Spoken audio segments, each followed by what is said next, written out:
Here we present to you our nuclear project video on what to do during a nuclear leakage. If a nuclear power plant leakage occurs in the region surrounding Singapore, what should we do to stay safe? To delve into this discussion, let us first briefly introduce you to nuclear power and radiation. The most common fuel used in nuclear plants is uranium-235, which naturally decays into smaller fragments called daughter nuclei whilst simultaneously emitting alpha, beta, and gamma radiation. In a nuclear plant, however, uranium is shot with neutrons, which produces barium-141 and krypton-92. This also produces a large amount of energy and another 3 neutrons which can hit other uranium atoms, causing a chain reaction. Great, more energy production. But what happens when a leakage occurs?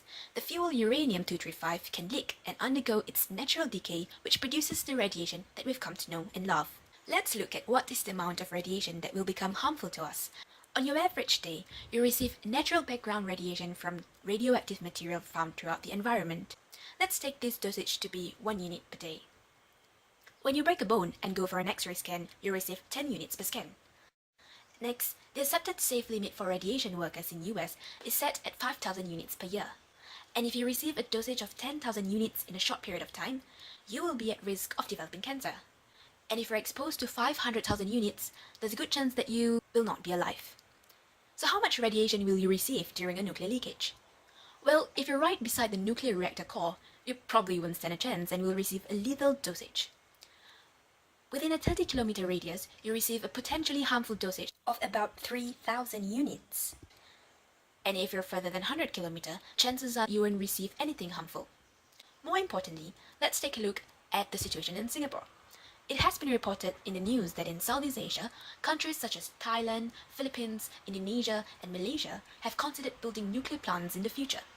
Thankfully, Singapore will only be in the immediate radius of a nuclear leakage if it occurs across our borders in Johor Bahru. If this happens, what we need to do is to immediately fly far away.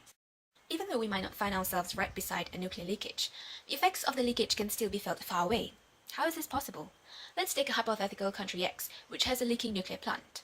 Radioactive particles are released and can travel via wind, ocean currents, or food, reaching faraway places.